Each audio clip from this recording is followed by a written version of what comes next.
Hey guys and welcome back to Vandi Malayalam. So ഇന്ന് നമ്മുടെ അടുത്തുള്ളത് ഏറ്റവും പുതിയ 2025 മോഡൽ ബജാജ് ഡൊമിനർ 400 ആണ്. എന്തൊക്കെയാണ് ബജാജ് ഈ ഒരു 2025 വെർഷൻ ഡൊമിനറിൽ കൊടുത്തിരിക്കുന്ന അപ്ഡേറ്റ്സ്, ഈ ഒരു വാഹനം എങ്ങനെയുണ്ട് ഓടിക്കാൻ, ഇപ്പോൾ ഇതിൻ്റെ പ്രൈസ് എന്താണ്, ഈ ഒരു പ്രൈസിന് ഇപ്പോൾ ഈ വാഹനം വാങ്ങിക്കുന്നത് വെർത്താണോ ഇല്ലയോ എന്നുള്ള കാര്യങ്ങളായിരിക്കും നമ്മൾ ഈ ഒരു വീഡിയോയിലൂടെ നോക്കാൻ പോകുന്നത്. സോ ഗൈസ്, എൻ്റെ പേര് നിജിൻ, നിങ്ങൾ കാണുന്ന വണ്ടി മലയാളം യൂട്യൂബ് ചാനൽ. സമയം ഇട്ടുകളെ നമുക്ക് തുടങ്ങാം.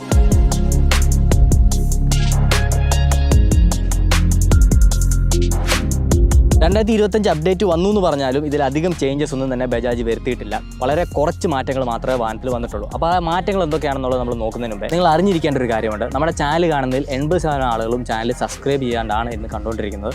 അതിൽ റിപ്പീറ്റഡ് ആയിട്ടുള്ള വ്യൂവേഴ്സും ഉണ്ട്. അപ്പോൾ അങ്ങനെയുള്ള ഒരാളാണ് നിങ്ങളെന്നുണ്ടെങ്കിൽ തീർച്ചയായിട്ടും ചാനൽ സബ്സ്ക്രൈബ് ചെയ്തൊന്ന് സപ്പോർട്ട് ചെയ്യുക. എങ്കിൽ മാത്രമേ ഇതുപോലെ വാഹനങ്ങൾ ഇറങ്ങുമ്പോൾ തന്നെ നിങ്ങളുടെ അടുത്തേക്ക് ഇത്രയും നല്ല വിഷ്വൽ ക്വാളിറ്റിയിൽ നമുക്ക് എത്തിക്കാനായിട്ട് സാധിക്കുകയുള്ളൂ. So guys, do subscribe and let's grow together. ഏറ്റവും വലിയ അപ്ഡേറ്റ് എന്ന് പറയുന്നത് മീറ്റർ കൺസോളിൽ വന്നിരിക്കുന്ന മാറ്റമാണ്. നേരത്തെ ഉണ്ടായിരുന്ന ആ ഒരു dual LCD metre console setup മാറ്റിയിട്ട് ഇപ്പോൾ ഒരു സിംഗിൾ പീസാണ് വന്നിരിക്കുന്നത്. അതും നമ്മുടെ പൾസർ NS 400Zയിൽ നമ്മൾ കണ്ടുള്ള അതേ എക്സാക്ട് സെയിം മീറ്റർ കൺസോളാണ് ഇപ്പോൾ എടുത്ത് ഡൊമിനറിലേക്ക് വെച്ചിരിക്കുന്നത്. മാത്രമല്ല അതിന് കൂടെ കുറച്ച് കാര്യങ്ങളും കൂടെ പൾസറിൽ നിന്ന് ഇതിലേക്ക് കടം കൊണ്ടിട്ടുണ്ട്. അതിൽ ഏറ്റവും രണ്ടാമത്തെ ഇമ്പോർട്ടൻറ്റ് സാധനമാണ് ഈ കാണുന്ന റൈഡ് ബൈ വയർ ത്രോട്ടിൽ. ഡൊമിനറിനും ഇപ്പം നമുക്ക് റൈഡ് ബൈ വയർ വന്നിട്ടുണ്ട്. അതുകൊണ്ട് തന്നെ ഇപ്പം 4 റൈഡിംഗ് മോഡ്സ് ആണ് ഈ ഒരു വാഹനത്തിൽ നമുക്ക് കിട്ടുന്നത്.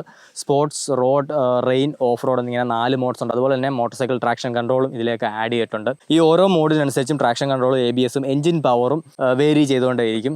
ഓരോ റൈഡിങ് സിറ്റുവേഷൻ അനുസരിച്ച്, ഓരോ റൈഡിങ് കണ്ടീഷൻ അനുസരിച്ച് നമുക്കത് യൂസ് ചെയ്യാവുന്നതാണ്. ഓഫ് റോഡ് മോഡിൽ നമുക്ക് കംപ്ലീറ്റ് ആയിട്ടും ട്രാക്ഷൻ കൺട്രോൾ ഓഫ് ആക്കാനുള്ള ഒരു ഓപ്ഷൻ വരുന്നുണ്ട്. അതല്ലാണ്ട് ബാക്കി മോഡുകളൊന്നും തന്നെ നമുക്ക് ട്രാക്ഷൻ കൺട്രോൾ ഓഫ് ആക്കാനായിട്ടുള്ള ഒരു ഓപ്ഷൻ ഈ ഒരു ബൈക്കിൽ കിട്ടുന്നില്ല. അതുപോലെ ഇനി വേണ്ടി നമുക്ക് റിവ്യൂനായിട്ട് തന്നിരിക്കുന്നത് റോയൽ ബജാജ് പത്തനംതിട്ടയാണ്. സോ നിങ്ങൾക്ക് ബജാജ് മോട്ടോർ സൈക്കിൾസിൻ്റെ, സ്കൂട്ടേഴ്സിൻ്റെയും സെയിൽസ്, സർവീസ്, സ്പെയർ പാർട്സ് സംബന്ധമായിട്ടുള്ള എന്ത് കാര്യത്തിനും റോയൽ ബജാജിനെ കോൺടാക്ട് ചെയ്യാവുന്നതാണ്. ഇവർക്ക് പത്തനംതിട്ടയിലും കോട്ടയത്തുമായിട്ട് ഒരുപാട് ഷോറൂം നെറ്റ്വർക്ക്സും അവൈലബിൾ ആയിട്ടുണ്ട്. ഷോറൂമിൻ്റെ കോൺടാക്ട് ഡീറ്റെയിൽസും അതുപോലെ തന്നെ ലൊക്കേഷൻ ഞാൻ ഡിസ്ക്രിപ്ഷനിൽ കൊടുത്തിട്ടുണ്ട്.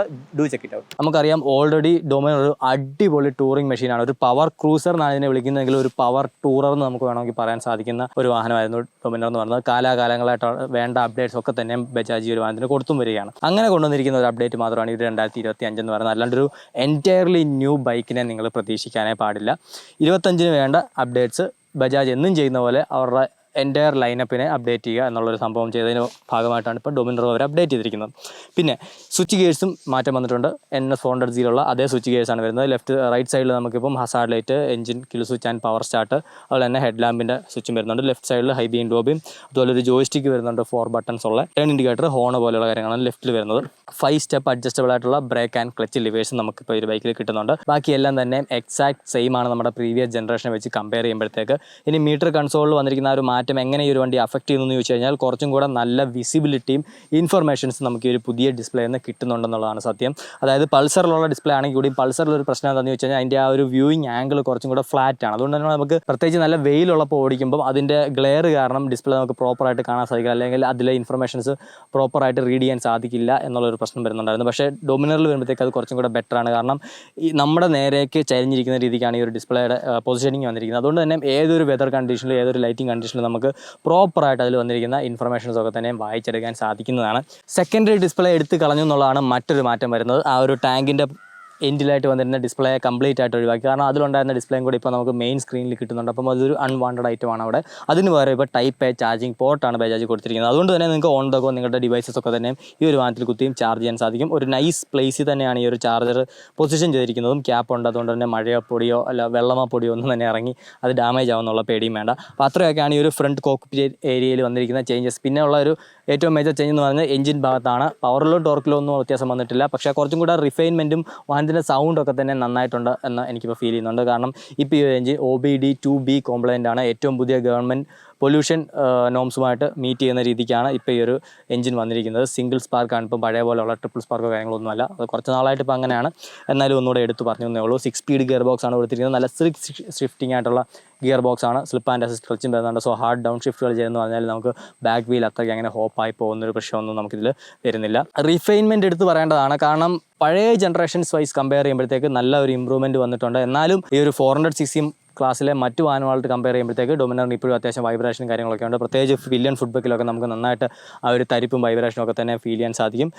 റൈഡർക്കും ഈ ഒരു ടാങ്കിൻ്റെ സൈഡിലും ഫുട്ബക്കിലും ഒക്കെ ആയിട്ട് വൈബ്രേഷൻസ് ഫീൽ ചെയ്യാൻ സാധിക്കും. എന്നാലും ഒരു 6000 RPM കീപ്പ് ചെയ്ത് നമ്മൾ ക്രൂസ് ചെയ്ത് പോകുന്ന സമയത്താണെങ്കിലും അല്ലാണ്ട് ഓടിക്കുന്ന സമയത്താണെങ്കിലും ഒക്കെ തന്നെ നല്ല ഒരു ഒപ്റ്റിമൽ പെർഫോമൻസ് തരാനായിട്ട് ഈ ഒരു എഞ്ചിനെ കൊണ്ട് സാധിക്കുന്നുണ്ട്. അതുകൊണ്ട് തന്നെയാണ് ഡൊമിനേഴ്സ് ഇപ്പോഴും നമ്മുടെ മാർക്കറ്റിൽ വിറ്റ് പോകുന്നു. ഇത്രയധികം 400cc ഓപ്ഷൻസ് വന്നിട്ട് കൂടിയും ഡൊമിനറിലേക്ക് ആളുകളെ അട്രാക്ട് ചെയ്യുന്നൊരു കാര്യം ഇതിൻ്റെ ഒരു എഞ്ചിൻ തന്നെയാണ്. ഇത് പ്രൊഡ്യൂസ് ചെയ്യുന്ന ഒരു പവറും ഇതിൻ്റെ വാല്യൂ ഫോർ മണി പ്രൊപ്പോസിഷനൊക്കെ തന്നെയാണ്. നമുക്ക് 40 PS പവറും 35 Nm ടോർക്കുമാണ് ഈ ഒരു എഞ്ചിൻ പ്രൊഡ്യൂസ് ചെയ്യുന്നത്, which is ample enough for interstate travel and daily commuting purposes. അങ്ങനെയാണ് ഈ ഒരു വാഹനം കൂടുതൽ ആളുകളും ഉപയോഗിച്ചുകൊണ്ടിരിക്കുന്നത്.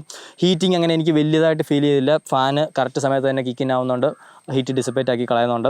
ട്രാഫിക് ബാക്ക് ടു ബാക്ക് ട്രാഫിക്കിൽ മാത്രമേ ആ ഒരു ഹീറ്റിംഗ് ഇഷ്യൂ നമുക്ക് അധികമായിട്ട് ഫീൽ ചെയ്യുള്ളൂ. എന്നാലും സീറ്റിലേക്ക് കയറി നമുക്ക് ഡിസ്കംഫർട്ട് ഉണ്ടാക്കുന്ന തരത്തിലൊന്നും അങ്ങനെ ഡൊമിനർ ചൂടാവാറില്ല. കൂടിപ്പോയാൽ ഈ ഒരു പോർഷൻസ് ഒക്കെ തന്നെ ഒന്ന് ചൂടായി വരും. അതുപോലെ നിങ്ങൾ ഷോർട്സ് പോലെയുള്ള ഡ്രസ്സാണ് ഇടുന്നുണ്ടെങ്കിൽ കാലിലേക്കും ഹീറ്റ് അടിക്കും എന്നുള്ളതല്ലാണ്ട് ഹീറ്റിങ്ങിൻ്റെ ഒരു ശല്യമോ കാര്യങ്ങളോ തന്നെ ഡൊമിനറിൽ നമുക്ക് അങ്ങനെ കാണാൻ സാധിക്കില്ല. പിന്നീട് ലൈറ്റിംഗ് നോക്കുകയാണെന്നുണ്ടെങ്കിൽ ഓൾ പ്രീമിയം ലൈറ്റിംഗ് ആണ്. Front and back LED turn ഇൻഡിക്കേറ്റേഴ്സും LED ലാംപ്സും ആണ് വന്നിരിക്കുന്നത്. പ്രത്യേകിച്ച് ഒരു ഹെഡ് ലാമ്പ് എന്ന് പറയുന്ന ഒരു യുണീക്ക് ആസ്പെക്റ്റാണ് ഡൊമിനറിനെ സംബന്ധിച്ച് നോക്കുമ്പോഴത്തേക്ക്. ബ്രൈറ്റ് ആണെന്ന് ചോദിച്ചു കഴിഞ്ഞാൽ പുറത്തുനിന്ന് കാണുന്നവർക്ക് നല്ല ബ്രൈറ്റ് ആണ്. സിറ്റി ട്രാഫിക് കണ്ടീഷൻസ് അല്ലെങ്കിൽ നമ്മുടെ നോർമൽ ഒരു ലൈറ്റിംഗ് ഉള്ള സ്ട്രീറ്റ് ലാമ്പൊക്കെ ഉള്ള വഴികളിലൊക്കെ തന്നെ നല്ല പ്രകാശം തരുമെന്നുണ്ടെങ്കിലും ഡീപ്പ് ഡാർക്ക് സിറ്റുവേഷൻസിൽ പോകുമ്പോഴത്തേക്ക് നമുക്ക് കുറച്ചും കൂടെ ഇൻറ്റൻസിറ്റി ഉണ്ടായിരുന്നെങ്കിൽ കൊള്ളാമായിരുന്നു എന്ന് തോന്നിക്കുന്ന തരത്തിലുള്ള ഒരു ഹെഡ് ലാമ്പാണ്.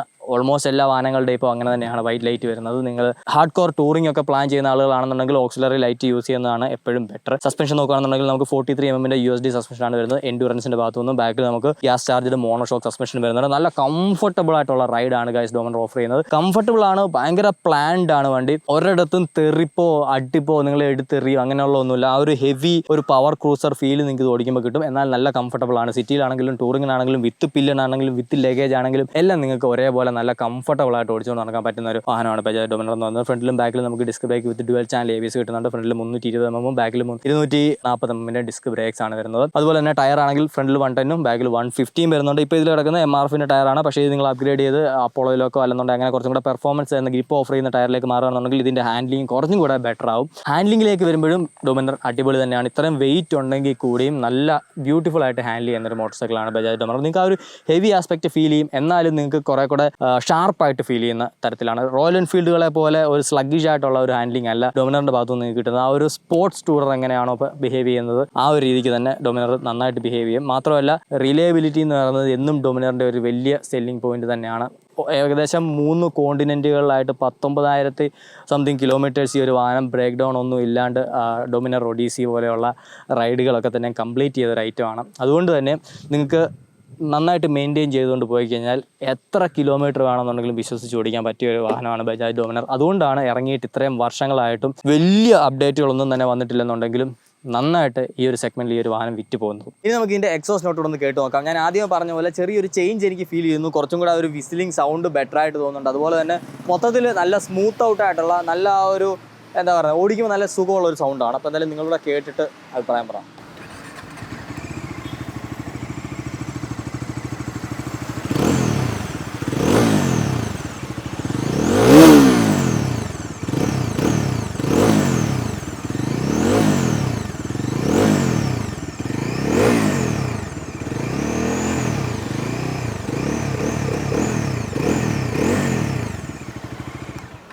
സോ ഇനി ഫൈനലി പ്രൈസ് നോക്കുകയാണെന്നുണ്ടെങ്കിൽ 2,02,000 രൂപയാണ് ഇതിൻ്റെ എക്സ്ഷോറൂം പ്രൈസ് വരുന്നത്. അപ്പോൾ ഈ ഒരു പ്രൈസ് വെച്ച് നോക്കുകയാണെന്നുണ്ടെങ്കിൽ നിങ്ങൾക്ക് 400cc മോട്ടോർ സൈക്കിൾസ് ഈ ഒരു പ്രൈസ് റേഞ്ച് എന്ന് പറയുന്നത് വളരെ ലോ ആയിട്ടുള്ളൊരു പ്രൈസാണ്. അതുകൊണ്ട് തന്നെയാണ് ഡൊമിനർ 400 ഇത്രയും കാലം വാല്യൂ ഫോർ മണി ആയിരുന്നതും ഇപ്പോഴും സ്റ്റിൽ ഇതൊരു വാല്യൂ ഫോർ മണി പ്രൊപ്പോസിഷൻ തന്നെയാണ്.